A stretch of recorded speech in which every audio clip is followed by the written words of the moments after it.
That Thanksgiving dinner was supposed to be the warmest moment of the year. Instead, for me, it became a painful memory I will never forget. The whole family gathered around the table, laughter filling the house, the smell of roasted turkey drifting through the kitchen. I sat quietly in my usual corner, as I always did, used to being the faint shadow among my own relatives. Just as everyone raised their glasses for a toast, my father suddenly stood up with a knowing smile. He held out a small gift box and announced loudly, "I have a special present for you." For a brief second, my heart skipped with a rare flicker of hope. Maybe, just maybe, this time would be different. But when I opened the box, I found a DNA test kit inside. The entire table burst into laughter. My father crossed his arms and smirked. "Let's see if you're really my child," he said. The laughter grew louder, sharp and relentless, like needles piercing straight through my pride. I could feel every pair of eyes on me, curious, amused, judgmental. Every grin felt like mockery. Not a single person spoke up for me. Not one of them seemed to realize how cruel that moment truly was. I clenched the box tightly in my hand, my throat tightening. For 20 years, I had grown used to being questioned, to being treated like an outsider. But being turned into a joke in the middle of a family dinner, in front of everyone, that humiliation was beyond words. And in that very moment, I made a decision. I would take the test. Not to prove anything to them, but to finally answer the question for myself. I carried the DNA kit back to my room in silence.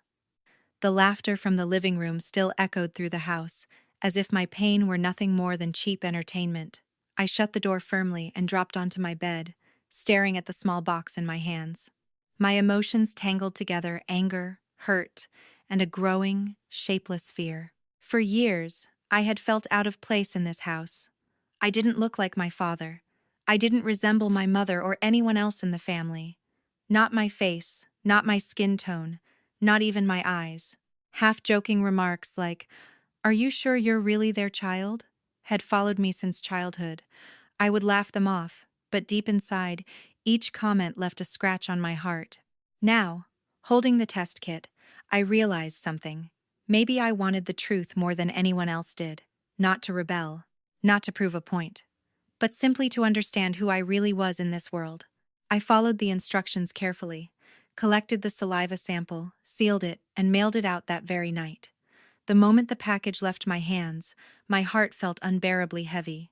Part of me hoped the results would prove I was their biological child, that everything would end there.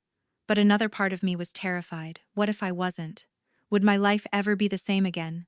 The days of waiting felt endless. Every meal, every moment facing my family, carried an invisible weight. My father remained distant as ever. My mother stayed silent. And the curious glances from others made me feel as though I were standing in a courtroom, waiting for a verdict that had yet to be announced. The day the results arrived, my hands trembled as I opened the email. My heart pounded so hard I had to take several deep breaths before I could look at the screen. It was just one short line, but it was enough to shake my entire world. No biological relationship. I froze. All the sounds around me seemed to disappear. My mind went blank, replaced by a cold emptiness spreading slowly through my chest. 20 years in this family, and I truly had been an outsider all along. Fragments of old memories rushed back, the comparisons, the doubts, the subtle differences in the way I was treated, the silent dinners, the distant looks. Now, everything made sense. I hadn't been too sensitive. I hadn't imagined it.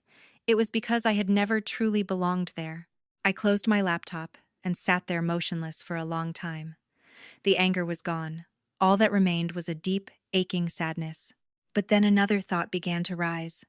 If I'm not their biological child, then what's the truth behind all of this? Who brought me here? Why did they raise me? And who are my real parents? One question led to another, drilling into my mind until I could barely breathe. I knew this was only the beginning. Behind that cold, clinical result lay a much bigger secret, one powerful enough to shatter every relationship in this family. And for the first time in my life, I made a decision. I would uncover the whole truth, no matter how cruel it might be. That night, I walked downstairs with the DNA results in my hand. The family was watching TV, bits of laughter and casual conversation filling the room. The atmosphere seemed peaceful, but it only took a moment for everything to change. I placed the printed result on the table. My voice was strangely calm. "The results are back." The room fell completely silent. My father turned to look at me, curiosity flickering in his eyes, mixed with something close to contempt. My mother frowned slightly. My siblings stopped mid-sentence. "I'm not your biological child," I said slowly, each word landing heavily, as if it echoed against the floor. No one laughed anymore. My father froze for a split second, then let out a dry, mocking laugh. "So what? I told you from the beginning, didn't I?" he said. But his eyes shifted away, no longer carrying the same confidence he had shown when he made that cruel joke at the dinner table. My mother lowered her head, her hands clasped tightly together. I noticed her lips trembling ever so slightly. The silence stretched until it became suffocating. Finally, my mother stood up, her voice unsteady. Go upstairs. We'll talk about this later." But I didn't move. I had been silent for 20 years. That was enough. I want the truth. Who am I? And why am I here? My father slammed his hand down on the table. That's enough. What's the point of knowing? That explosive reaction only confirmed what I already suspected. They were hiding something big. A secret that didn't just concern my identity, but one that could shatter the image of the perfect family they had tried so hard to maintain. I turned and walked away, one thought repeating in my mind. I won't stop until I uncover everything. After that night, the atmosphere in the house became unbearably heavy. No one mentioned the DNA test again, but the silence was more terrifying than any accusation. My mother avoided my gaze. My father acted colder than ever. My siblings behaved as if I didn't exist. I was living inside my own family, yet I felt like a complete stranger. Sleepless nights followed one after another. The same question echoed endlessly in my mind. If I'm not their biological child, then where did I come from? I began digging through old keepsakes, childhood photos, every document I could find in the house. But everything led to one unsettling conclusion. I had appeared in this family far too suddenly, as if someone had carefully arranged it that way. One afternoon, while cleaning out the storage shed behind the house, I stumbled upon an old wooden box covered in dust. Inside were several yellowed letters and a small silver bracelet engraved with an initial I had never seen before. My heart pounded as I read the shaky handwriting line by line. The contents were fragmented, incomplete, but enough for me to understand one thing clearly. I had not been adopted by chance. I had been entrusted to them. Someone had placed me in this family, along with cryptic instructions. And my parents had agreed, but they had never told me. The discovery left me shaken and furious all at once. For 20 years, I had been living inside a story with missing chapters, surrounded by secrets that had been carefully buried. I clenched the silver bracelet tightly in my hand and made a silent vow. I would find the person who gave birth to me, no matter what it cost. The small silver bracelet became the only clue guiding me on my journey to uncover my origins. I took it to old jewelry shops across the city, hoping someone would recognize the engraving style or a unique mark on its surface. Most people simply shook their heads, but finally, an elderly jeweler studied it for a long moment, then let out a soft sigh. He said the bracelet had been custom-made more than 20 years ago for a young woman who used to visit his shop often. He couldn't remember her name. All he recalled was that she was very thin, with eyes that always carried a deep sadness. Every time she came in, she seemed weighed down by worry. She had once mentioned that the bracelet was a gift for the child she would have to leave behind. Those words made my chest tighten. For the first time, the image of my biological mother became painfully clear, a woman filled with sorrow, forced to give up her child through tears. With the little information the jeweler could provide, I followed an old address he still had written in his ledger. It led me to a worn-down boarding house on the outskirts of the city, a place that had once been home to many struggling laborers. I stood silently in front of an empty room, its rusted door half closed, my heart tangled with emotion. The neighbors only vaguely remembered a young woman who had lived there years ago, then suddenly disappeared. The scattered clues made me feel as though I was moving closer to the truth, yet somehow drifting further away at the same time. But I couldn't stop, because now, every step I took wasn't just about finding answers. It was about finding myself. That night, I returned home quietly. Watching my family gathered around the dinner table, I suddenly realized something. No matter how painful the truth might be, I had to face it. Only by knowing who I truly was could I move forward with my life, no longer chained to the shadows of the past. In the days that followed, I lived in a state suspended between hope and despair. Every unknown phone call, every message from an unfamiliar number made my heart race. I knew that just one more missing piece could reveal the entire picture of my identity. Then one morning, I received a call from the city's old records archive. The voice on the other end spoke slowly and clearly. "We found a birth record that matches the information you provided." I froze for a few seconds before quickly writing down the address and appointment time. The archive room was thick with dust, towering shelves of files stacked like a maze of memories. Page after page of aging documents was turned, faded ink slowly coming into focus. And then I saw my name, but not the surname I had carried for 20 years. Next to it was the name of a young woman, born the same year I came into the world. There was no information about the father. A short note beneath read only a few simple lines. The child was transferred under special request. I sat there for a long time, my hand gripping the edge of the table. So my existence, from the very beginning, had been tied to a painful decision. A mother forced apart from her child. A family that agreed to raise me in silence. When I left the archive center, the sky was gray and heavy, mirroring the chaos inside me. I had moved closer to the truth, yet somehow I felt a deeper sense of loss. Because as the answers slowly came into view, I also understood that behind them lay wounds that had never truly healed. No matter what, I would keep going. I knew I was only one step away from reaching my true origin. I followed the last address listed in the old record to a small coastal town where the woman had once registered for temporary residence many years ago. The overnight bus ride felt endless. Every sharp turn in the road seemed to stretch time itself, pulling my heart between hope and fear. I didn't know who I would meet at the end of this journey. I didn't even know if she was still alive. By morning, the town emerged through a thin veil of mist.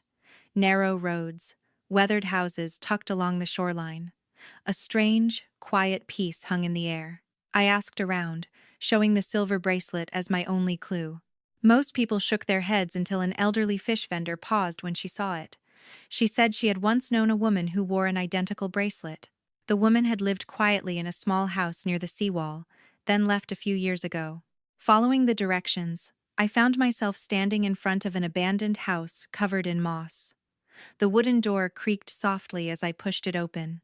Inside, the space was nearly empty, just a few worn belongings and a photograph resting on an old table.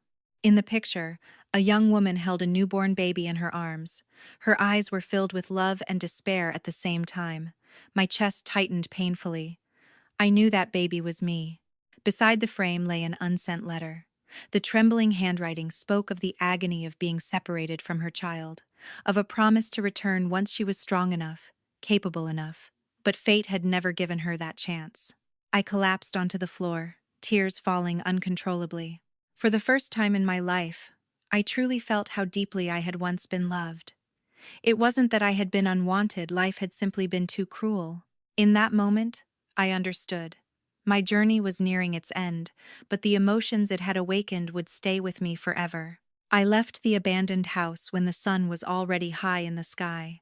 Yet my heart felt as heavy as if I were carrying the gray morning clouds with me. I carefully placed the letter and the photograph into my backpack, precious fragments of a mother I never had the chance to meet again. Each step away from the house felt slow and deliberate, because I knew that after this journey, I would never be the same person I once was. On the bus ride home, I thought a lot about the family who had raised me for 20 years. Even though they had hidden the truth, even though I had been hurt, I couldn't deny that they had given me a home and a stable life. And perhaps they, too, had been carrying their own silent struggles and burdens I had never tried to understand. That night, I decided to face them.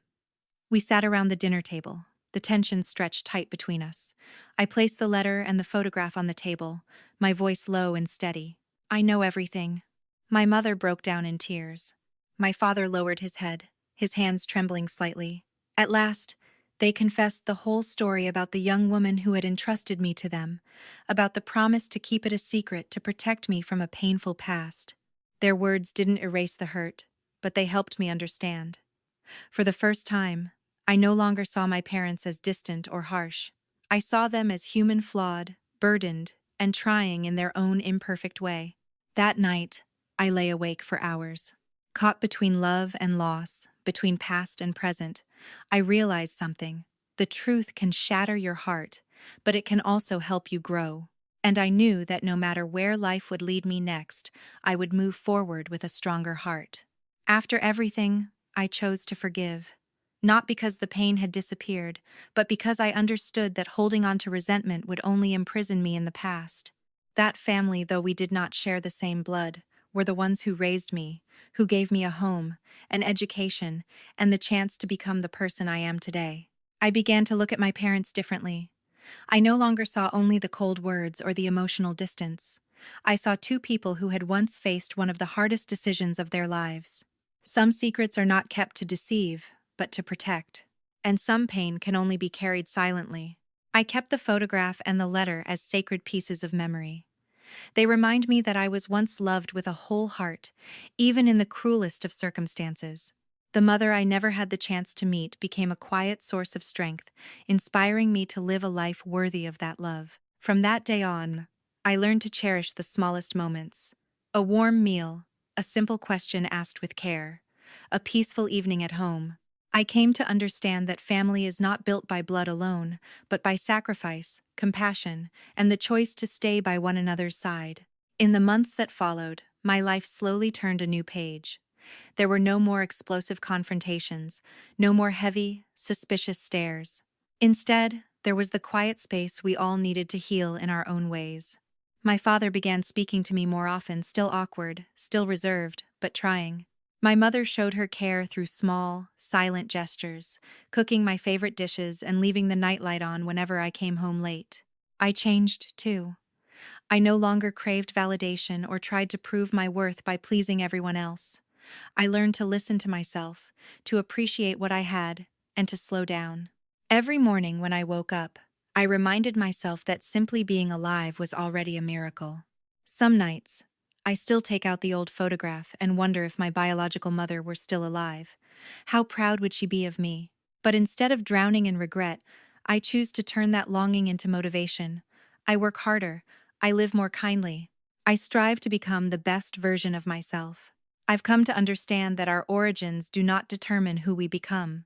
It is the choices we make each day that shape our true value. No matter how painful the starting point, we still have the power to rewrite our destiny with our own hands. Life does not promise fairness, but it always offers the chance to grow. As long as we are brave enough to face the truth and strong enough to keep moving forward, we will eventually find a light that belongs to us alone. A year after the truth came to light, I returned to the small coastal town. The abandoned house was still there, standing quietly between the wind and the waves, like a memory that had never truly left. I brought a bouquet of white flowers and placed it gently on the worn doorstep, my heart softening in the rare silence. Standing in front of the place where my mother once lived, I whispered a quiet thank you. Thank you for giving me life. Thank you for loving me, even when you had no choice but to let me go. Though I had never heard her voice or held her hand, I knew her love had followed me throughout my journey, silently guiding me whenever I felt lost. I sat there for a long time, listening to the steady rhythm of the waves against the shore, letting my heart grow calm. In that moment, I realized something profound. The past was no longer a burden. It had become a foundation. The wounds that once made me feel fragile had given me the strength to keep moving forward. When I returned home, I saw my family differently. They were no longer the people who had hurt me,